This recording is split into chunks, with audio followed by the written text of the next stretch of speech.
Hello students. तो आज हम डिटरमिनेंट स्टार्ट करेंगे। जिन बच्चों ने मैट्रिक्स चैप्टर नहीं देखा है, चैप्टर 3 नहीं देखा है, तो सबसे पहले चैप्टर 3 के वीडियोस देख लें, उसके बाद ही डिटरमिनेंट स्टार्ट करें।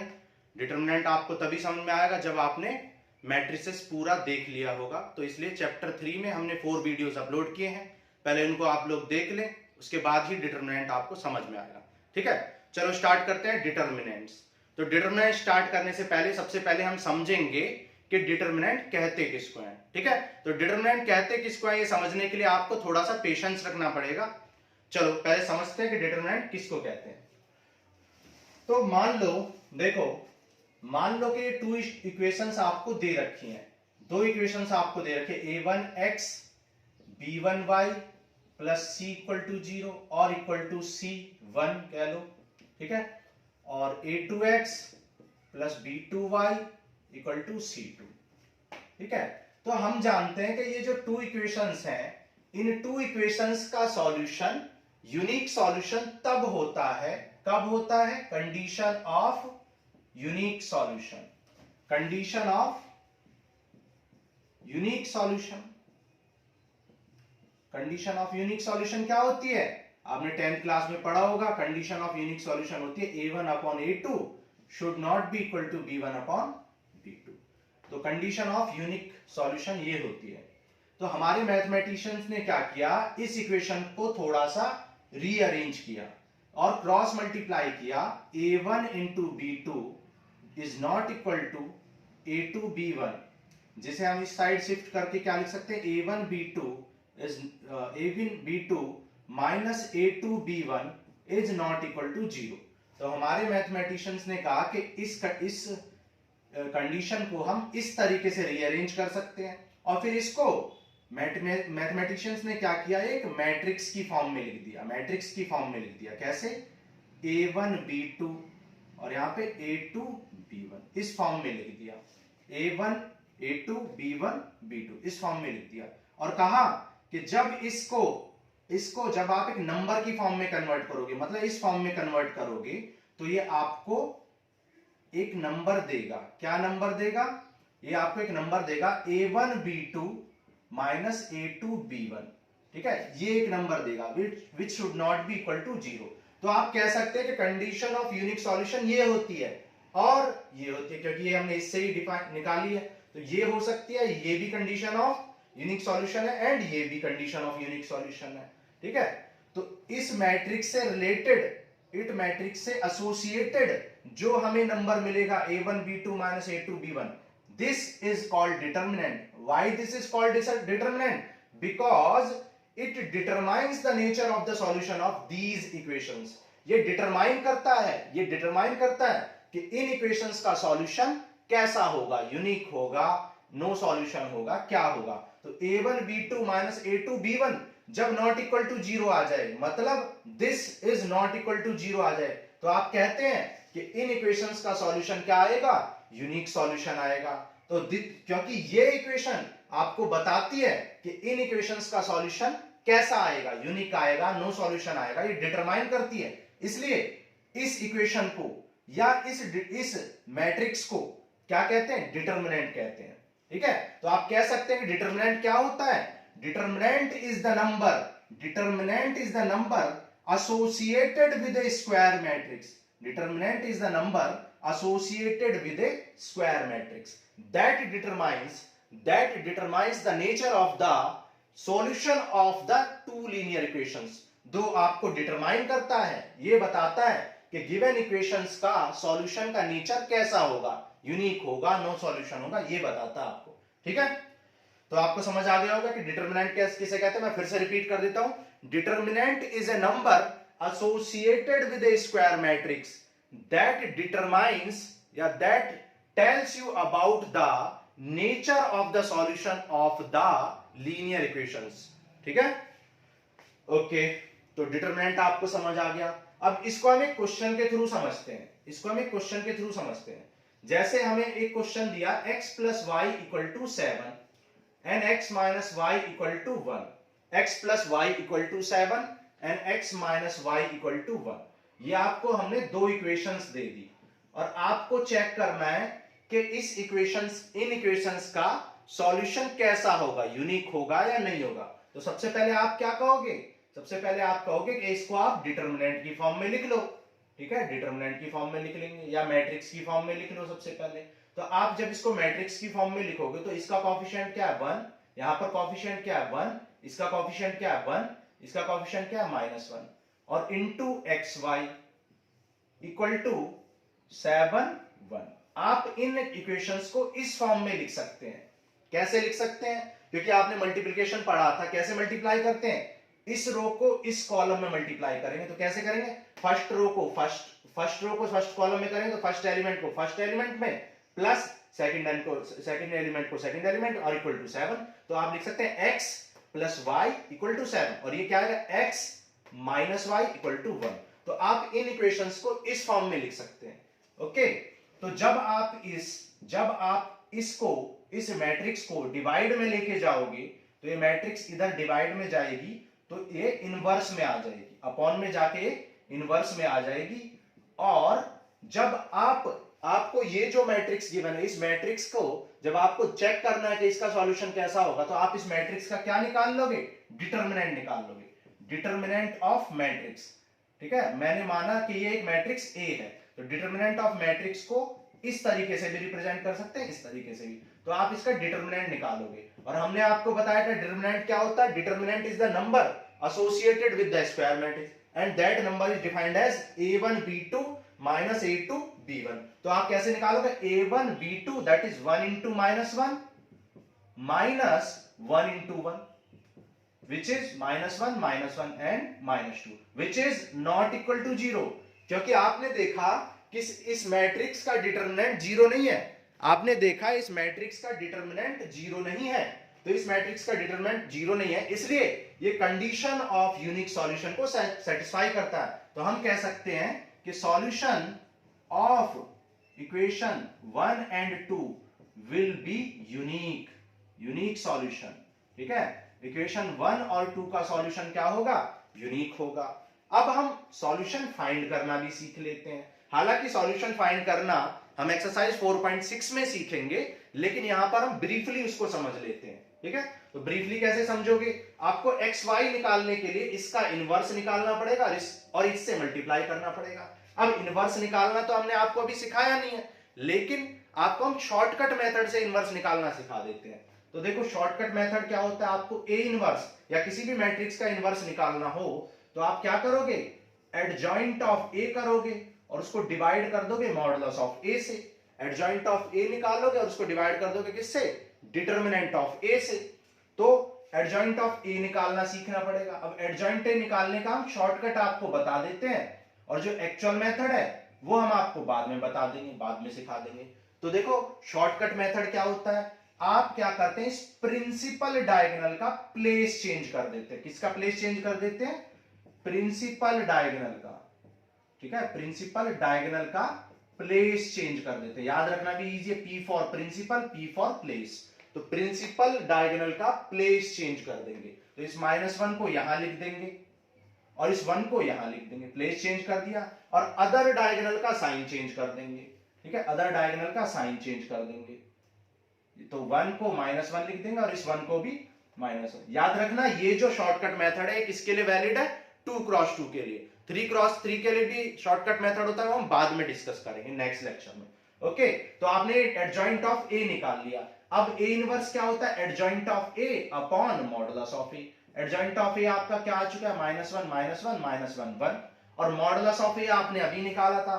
ठीक है, मॉडुलस ऑफ ए क्या निकाला था, -2 निकाला था। तो जब आप -2 से डिवाइड करोगे तो क्या आ जाएगा, साइन चेंज हो जाएंगे, 1 1 1 एंड -1 माइनस से हमने डिवाइड कर दिया, 1/2 को एज इट इज रहने दिया। ओके, अब ए इनवर्स आपका आ चुका है और आपको पता है कि ए एक्स वाई कब निकलेगा, जब इसके इनवर्स को 7 1 से मल्टीप्लाई करेंगे।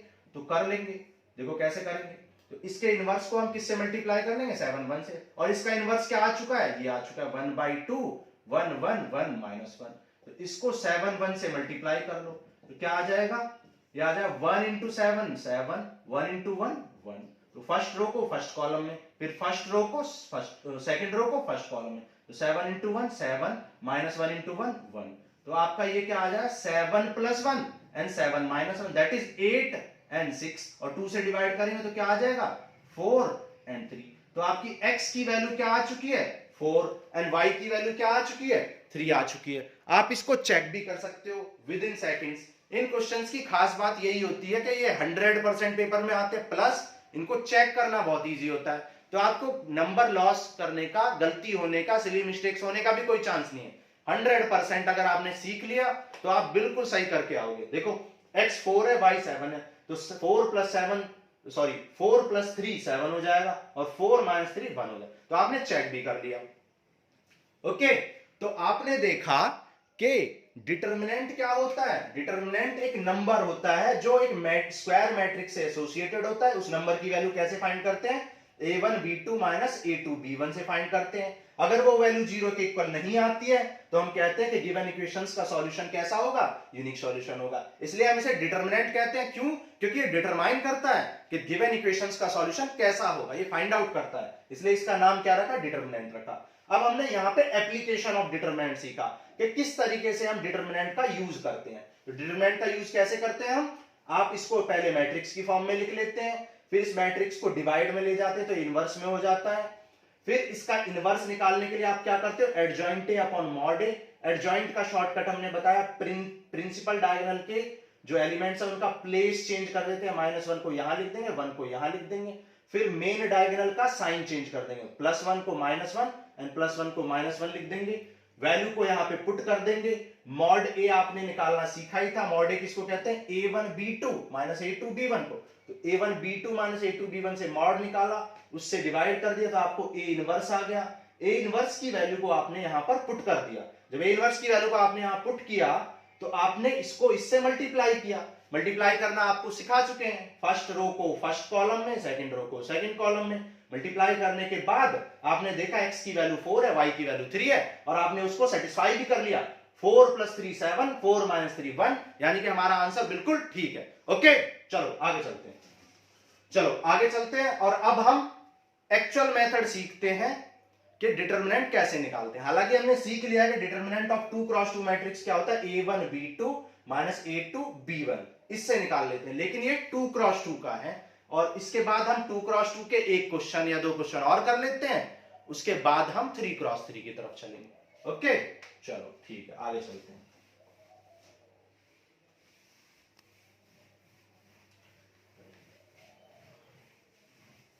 मैं आपको गारंटी दे सकता हूं किसी भी टीचर ने आपको ये नहीं बताया होगा कि डिटरमिनेंट क्या है, इसका यूज क्या है, इसका मतलब क्या है। तो आपको आज पता चल गया कि डिटरमिनेंट एक नंबर है which is associated with a square matrix that determines the nature of the solution of linear equations.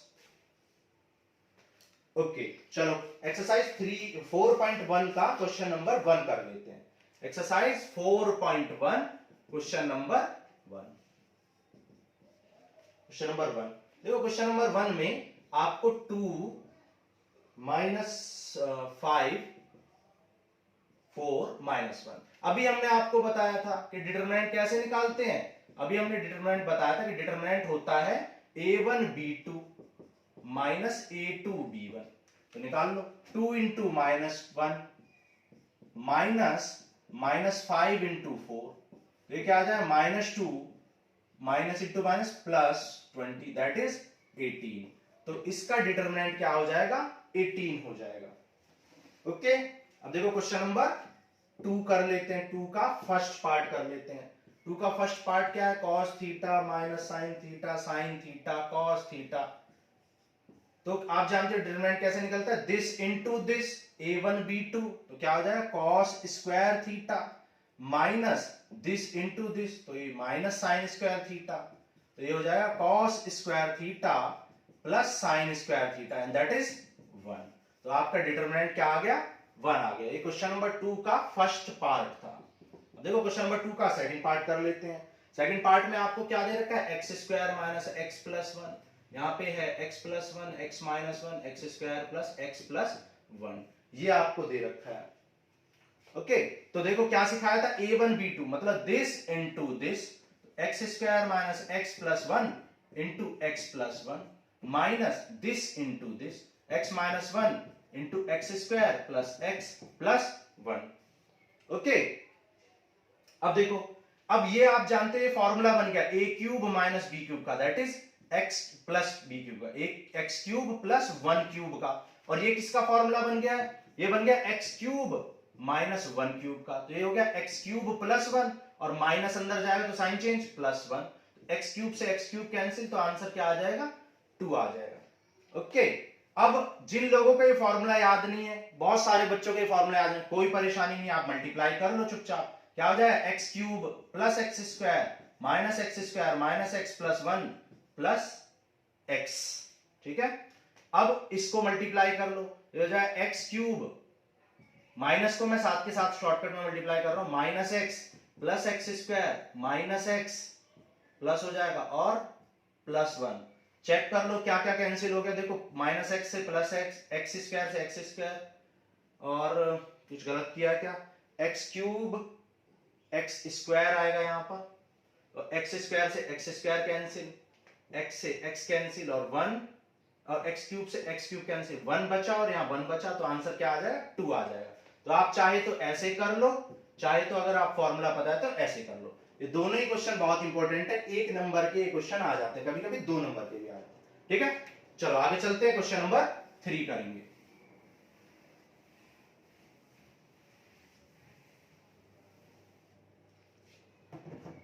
देखो क्वेश्चन नंबर 3, ये भी बहुत इंपॉर्टेंट क्वेश्चन है, ये 1 नंबर का या 2 नंबर का भी आ जाता है कभी कभी, और मुझे लगता है कि इसके आने के चांस इस बार भी बहुत ज्यादा है।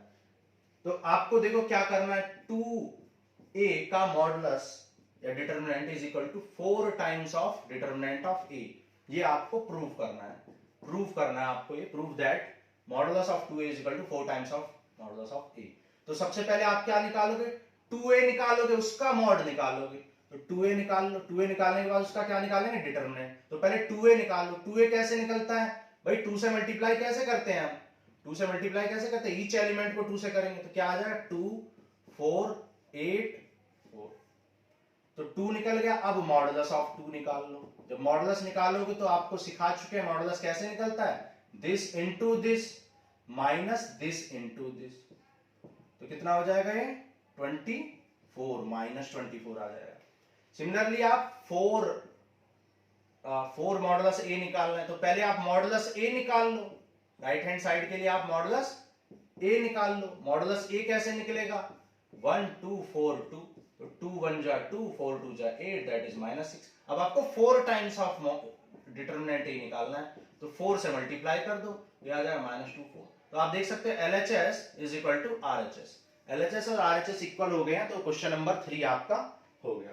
Question number 4 same as question number 3 है, आपको इसको सॉल्व करना है। लेकिन आप सोच रहे होगे कि अभी हमने 3 क्रॉस 3 का डिटरमिनेंट नहीं सिखाया, तो अभी सिखा देंगे, टेंशन मत लो। तो क्वेश्चन नंबर 4 आपको खुद से करना है, सिर्फ मैं आपको डिटरमिनेंट निकालना सिखा देता हूं 3 क्रॉस 3 का। ठीक है, तो क्वेश्चन नंबर 5 का फर्स्ट पार्ट मान लो हम उठा लेते हैं। क्वेश्चन नंबर 5 का फर्स्ट पार्ट, 3 -1 -2 0 0 -1 3 -5 0, ये क्वेश्चन है। आपको इसका डिटरमिनेंट निकालना। अभी तक आपने 3 क्रॉस 3 का 2 क्रॉस 2 का डिटरमिनेंट निकालना सीखा है, अब हम 3 क्रॉस 3 का डिटरमिनेंट निकालना सीखेंगे। तो देखो बिल्कुल ध्यान से सीखना है। और देखो डिटरमिनेंट ऑफ 3 क्रॉस 3 को हम 6 तरीके से निकाल सकते हैं, 6 मेथड से। Expanding along row 1, expanding along row 2, expanding along row 3। Similarly column 1, column 2 and column 3 के अलोंग भी एक्सपेंड कर सकते हैं। हम आपको 2 मेथड दिखा देंगे, 2 तरीके, बाकी आपको प्रैक्टिस करनी है। ठीक है, तो देखो हमें डिटरमिनेंट ऑफ ए निकालना है, तो कैसे? देखो एक्सपेंडिंग अलोंग रो 1 कर रहे हैं हम पहले, एक्सपेंडिंग अलोंग रो 1, रो 1 के अलोंग एक्सपेंड कर रहे हैं, तो कैसे करते हैं? देखो सबसे पहले इस नंबर को यहां लिख लो, इसके रो और इसके कॉलम को छोड़ दो, रिमूव कर दो, जो बचा हुआ है उसको लिख लो। फिर ये जो नंबर लिखा हुआ है इस नंबर को लिख लो और इसके आगे माइनस लगा लो, इसके आगे यहां माइनस लगा लो। फिर इस नंबर के रो और कॉलम को छोड़ दो, जो बचा है उसको लिख लो।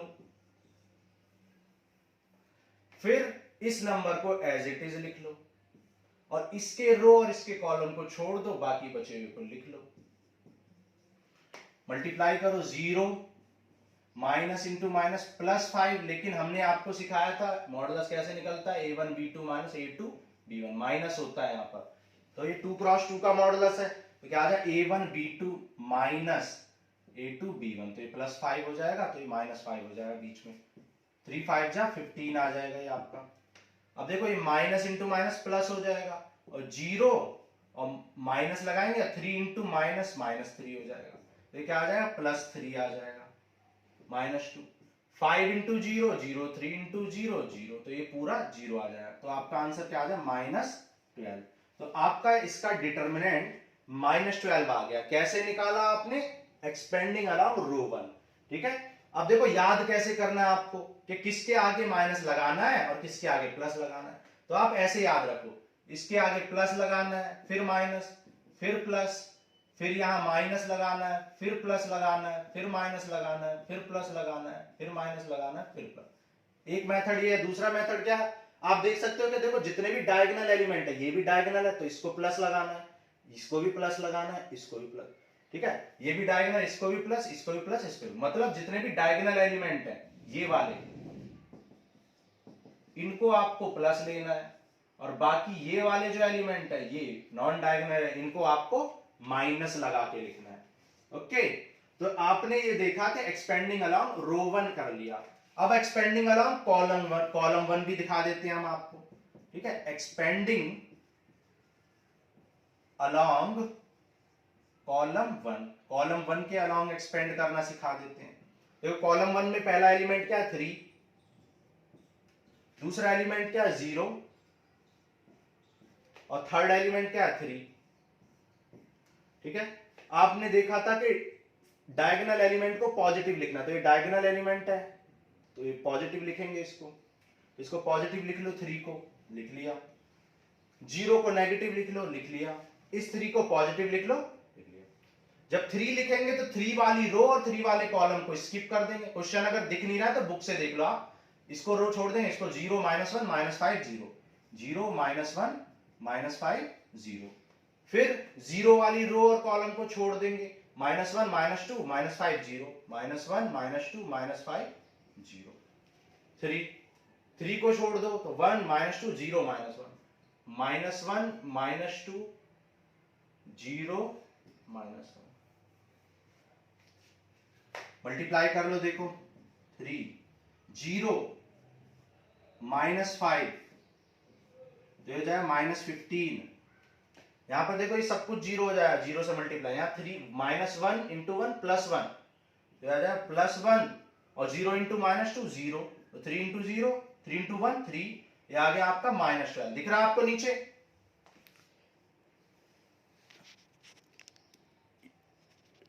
ठीक है, तो ये आ गया आपका -12।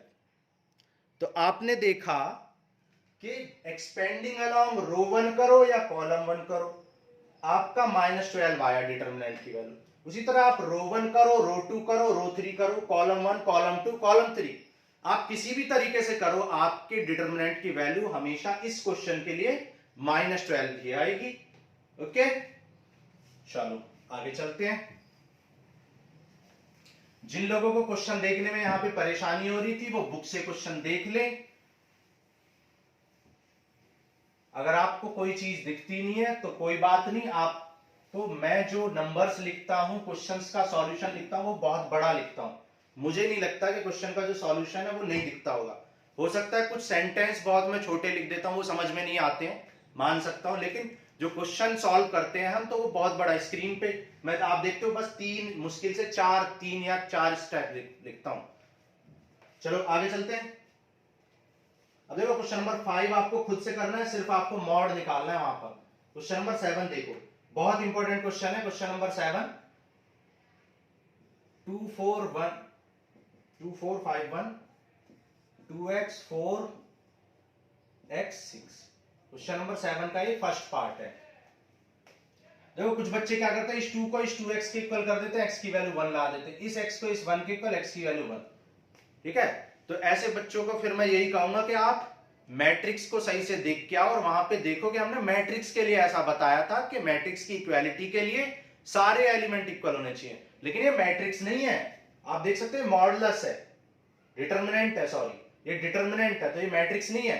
तो आप ऐसा नहीं करोगे। अगर ये यहां ऐसे लिखा होता, ये इस तरीके से लिखा होता, तो आप ऐसा करते 2x = 2, क्योंकि हमने इक्वालिटी ऑफ मैट्रिक्स में पढ़ाया था कि इक्वालिटी ऑफ मैट्रिक्स तभी होती है जब उनके कॉरस्पॉन्डिंग एलिमेंट इक्वल होते हैं। तो यहाँ पे इक्वालिटी नहीं लगानी है, मैट्रिक्स नहीं लगानी है, यहाँ पे मॉडुलस लगाना है। मॉडुलस कैसे दिखाया था?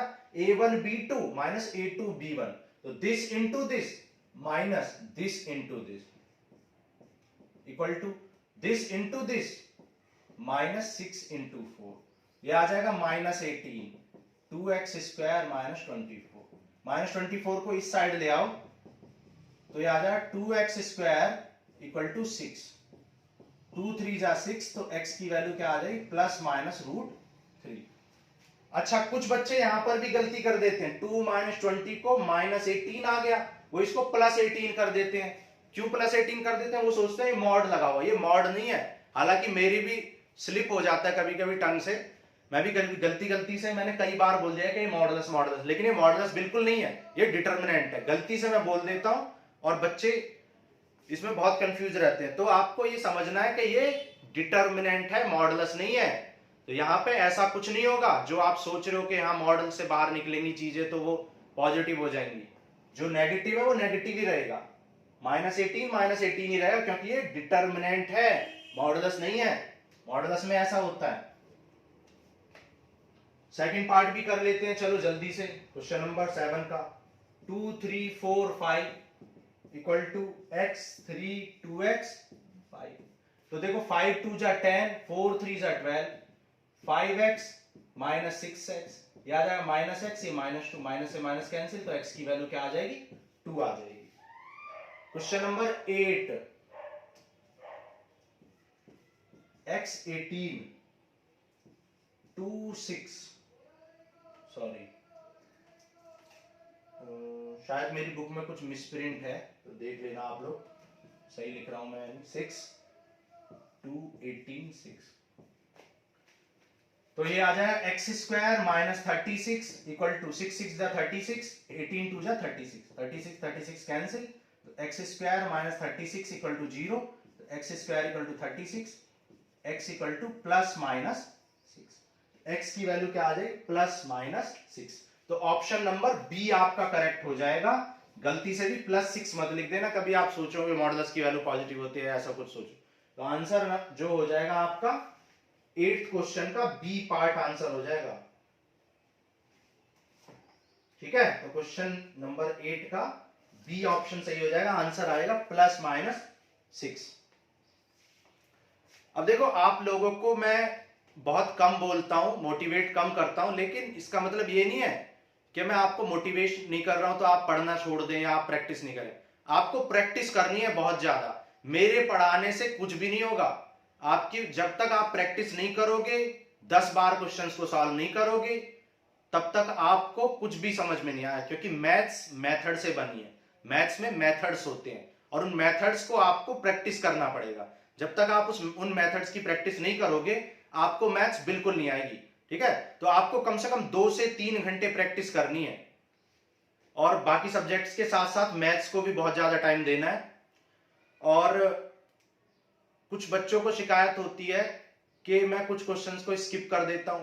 तो देखो, क्वेश्चंस को स्किप करना पड़ेगा, क्योंकि हम जो मोस्ट इंपॉर्टेंट क्वेश्चंस हैं उनको डिस्कस कर रहे हैं। बाकी सभी क्वेश्चंस को अगर हम डिस्कस करेंगे तो फिर हमारा जो सिलेबस है वो इतनी जल्दी कवर नहीं हो पाएगा। तो हम आपको कॉन्सेप्ट क्लियर कराते हैं, बाकी आपको प्रैक्टिस करनी है। और अगर किसी भी क्वेश्चन में आपको प्रॉब्लम होती है तो आप कमेंट बॉक्स में लिखिए, हम आपके लिए वीडियो बनाएंगे उसके लिए, जितने भी आपकी प्रॉब्लम्स हैं। ओके, चलो ठीक है, फिर क्लास खत्म करते हैं। Thank you.